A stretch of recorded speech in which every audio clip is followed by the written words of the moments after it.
L'histoire montre que les infractions antérieures attirent souvent l'attention particulière de la police et influencent la sévérité de la peine.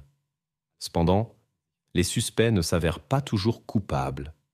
La tâche principale des forces de l'ordre et du tribunal est d'examiner soigneusement chaque cas et d'évaluer équitablement l'implication. Dans cette histoire complexe, les enquêteurs ont dû faire de grands efforts pour découvrir la vérité.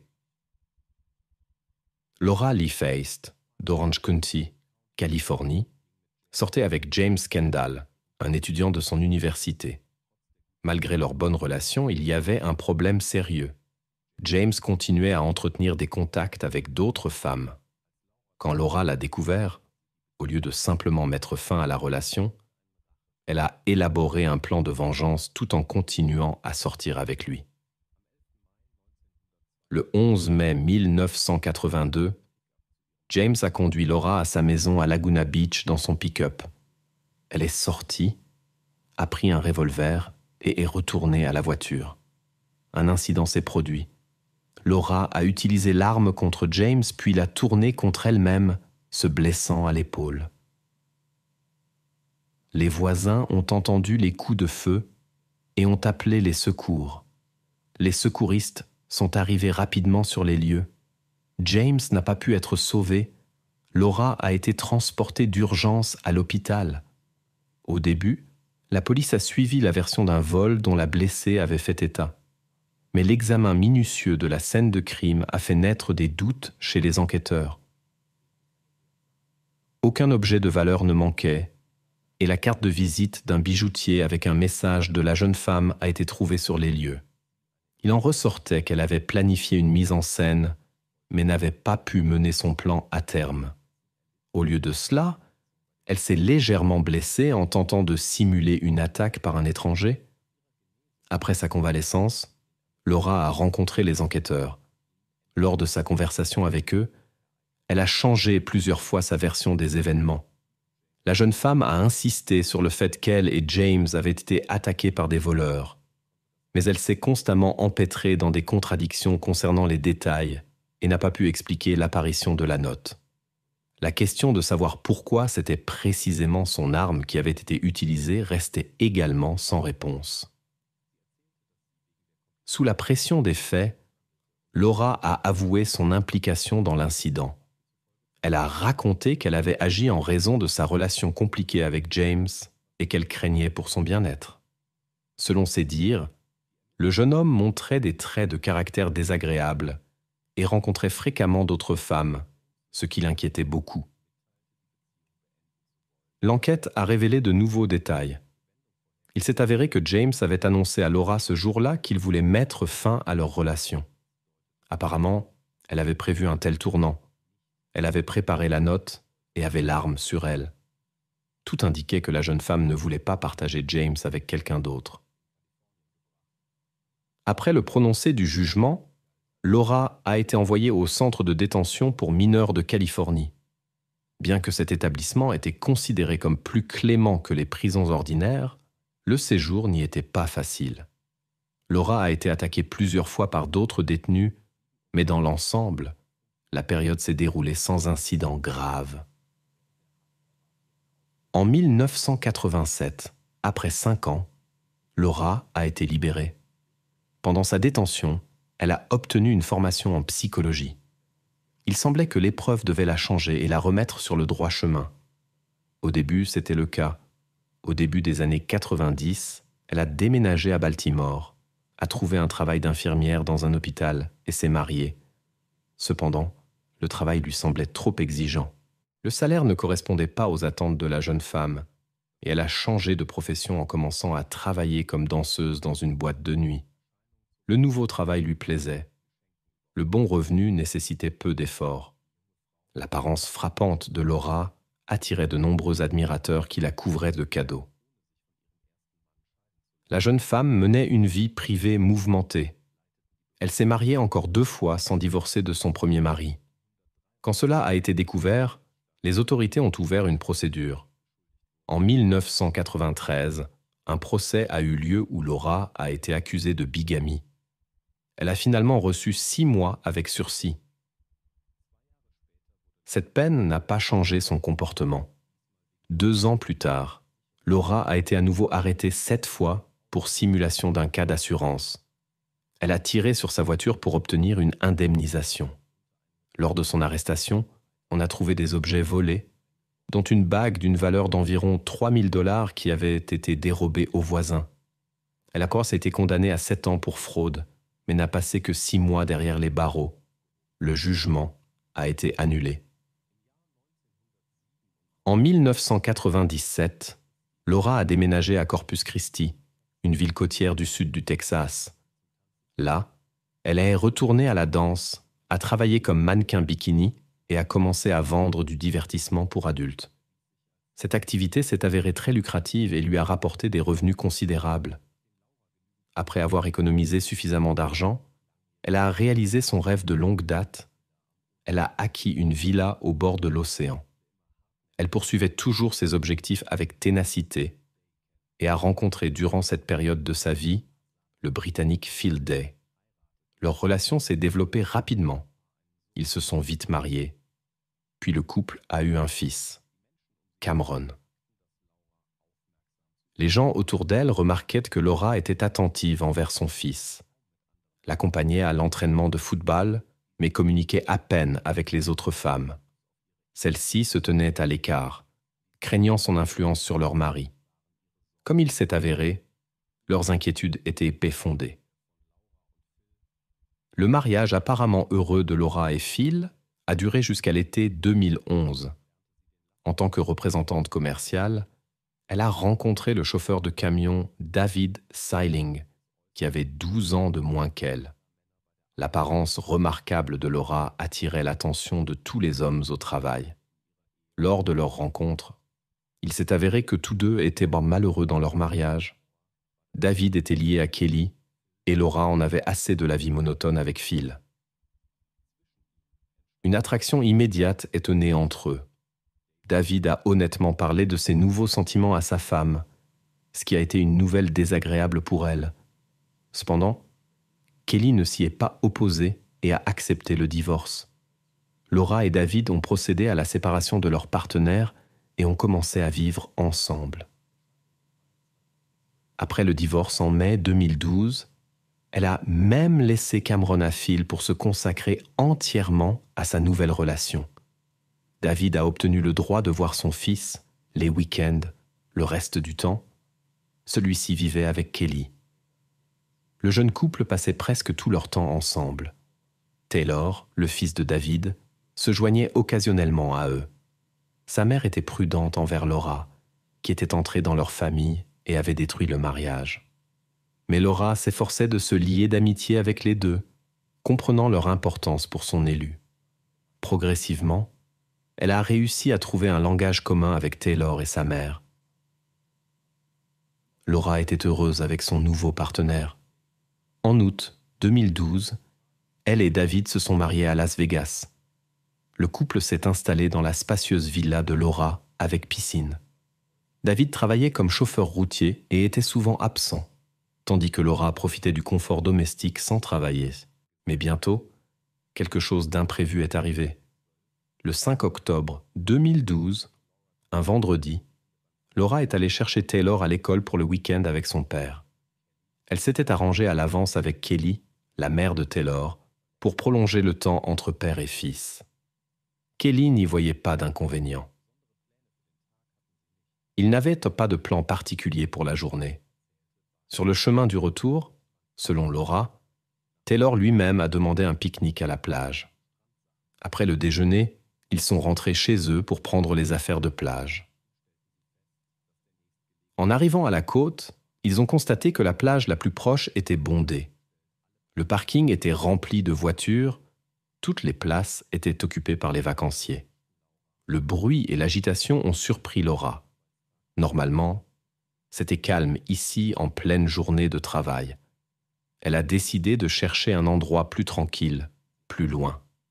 Après avoir trouvé un endroit approprié, ils se sont arrêtés et Laura a permis à Taylor de nager.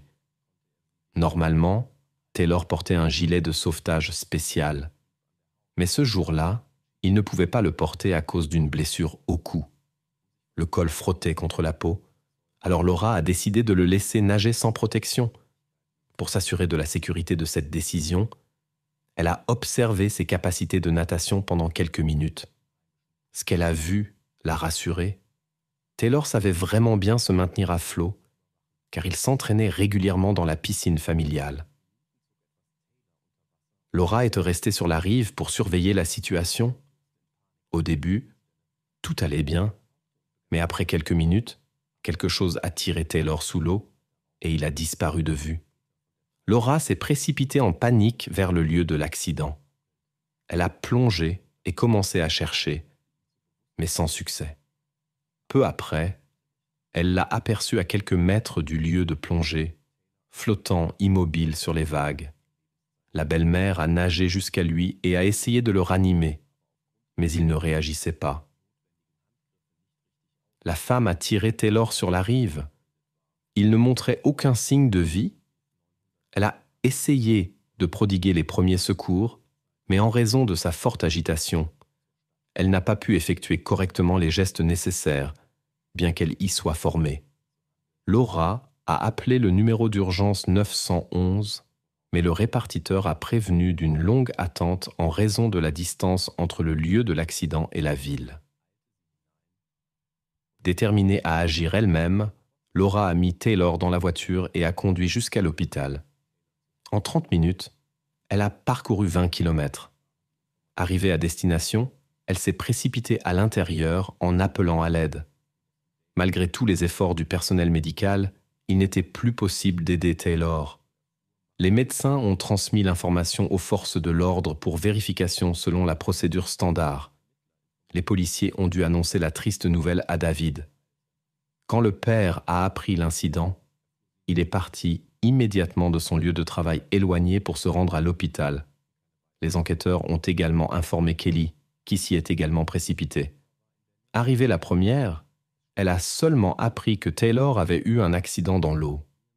Les médecins ne pouvaient pas donner plus de détails. Laura était à proximité. Il s'est avéré que la belle-mère avait décidé d'elle-même, sans en informer personne, d'emmener Taylor à la plage à sa demande. Elle insistait sur la version d'un accident. Kelly a commencé à faire des reproches à Laura à haute voix, mais celle-ci était restée étonnamment indifférente. Plus tard, David est arrivé. Ne connaissant pas les détails, il a d'abord fait des reproches à Kelly, pensant que Taylor était avec elle. Quand il a appris la vérité que le garçon était avec Laura, il a été bouleversé. Les premiers doutes sur le caractère accidentel de l'incident sont venus de la mère. Elle ne comprenait pas pourquoi Laura avait emmené Taylor à la plage sans permission et lui avait permis de nager sans équipement de protection. Les enquêteurs ont également remarqué des incohérences. Premièrement, l'hôpital le plus proche n'avait pas été choisi. Une autre clinique et les pompiers étaient plus proches. Laura a expliqué cela par la panique.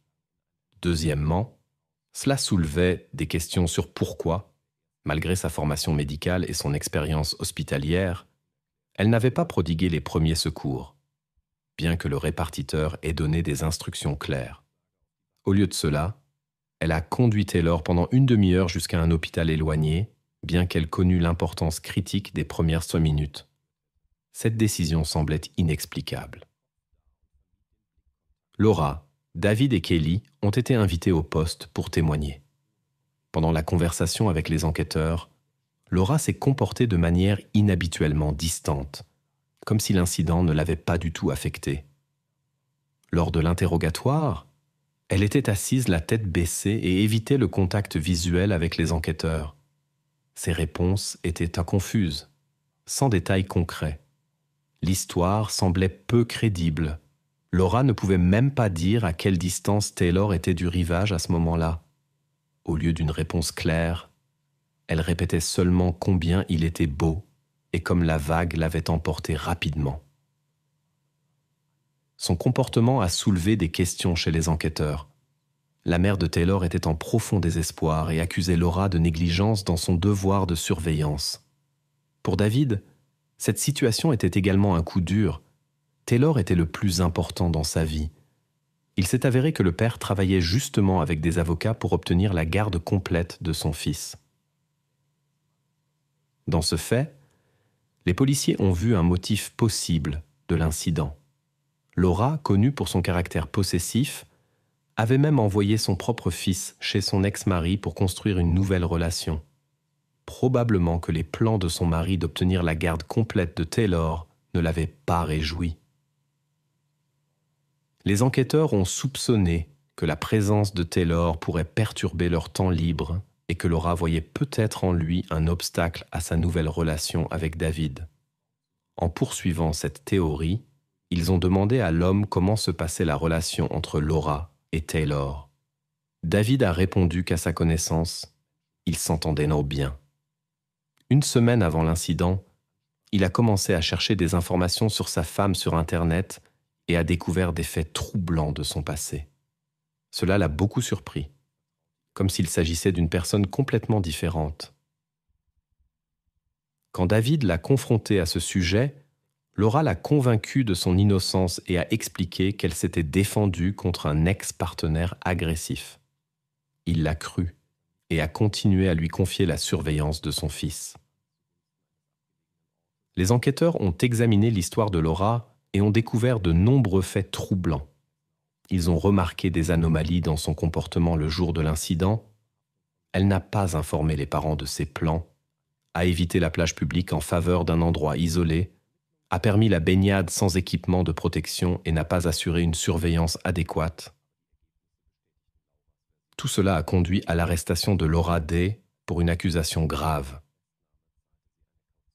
L'enquête a mené une expérience aquatique avec une poupée spéciale de taille correspondante, mais les résultats n'ont pas confirmé la version des événements de Laura.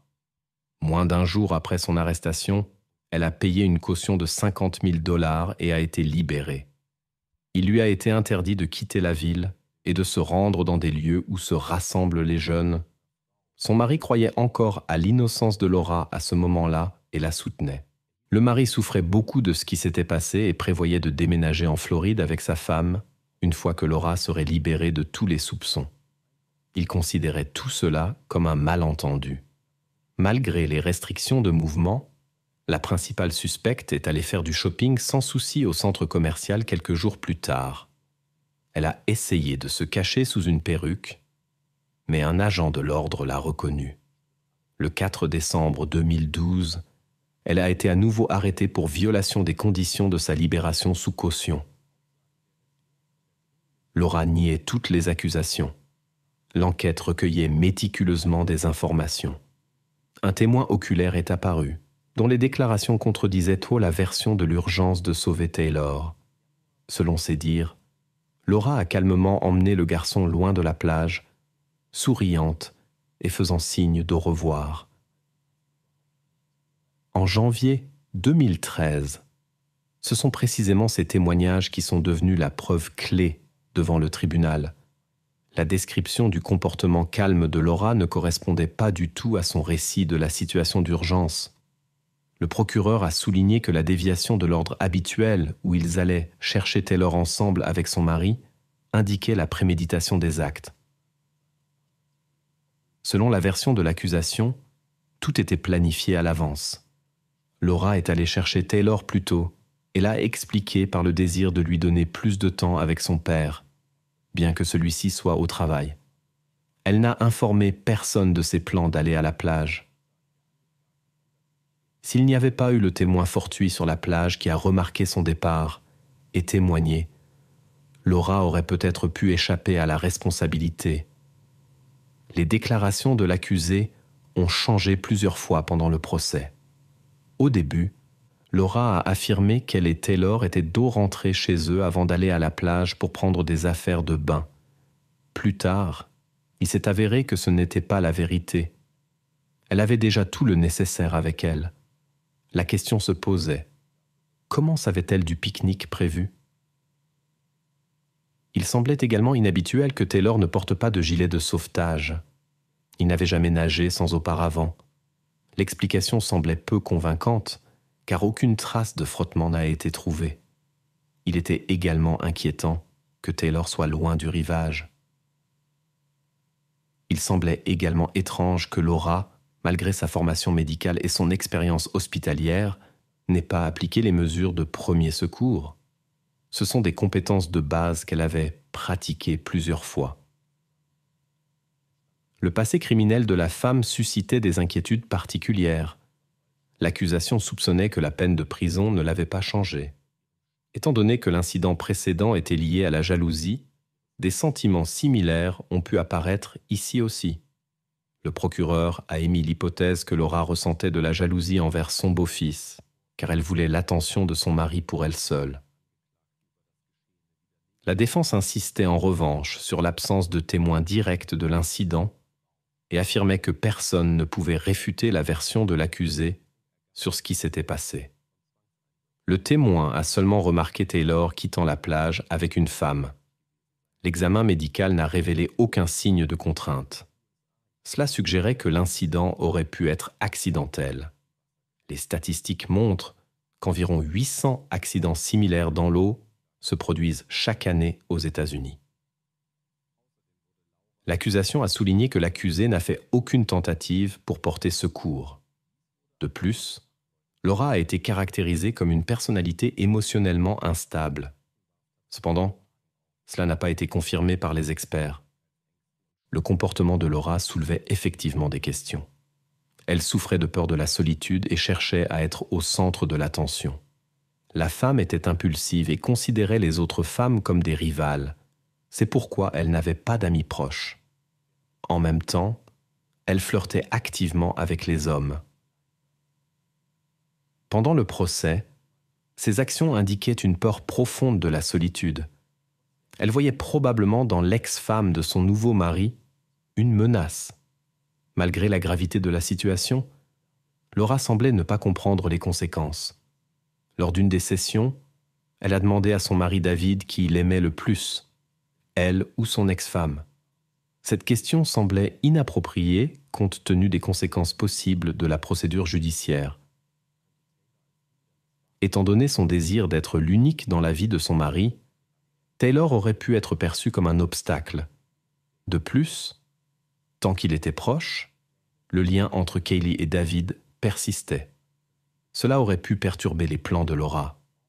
Dans son esprit, l'élimination de l'obstacle aurait pu apparaître comme une forme d'autodéfense. Elle luttait en quelque sorte pour sa place dans la vie de son mari. Laura souffrait beaucoup de la possibilité de perdre l'attention de David. Au début, le jeune mari soutenait sa femme, mais quand de nouvelles circonstances de l'affaire sont venues à la lumière, même lui a changé d'avis sur l'incident avec son proche. L'homme a demandé le divorce et finalement leur mariage s'est brisé.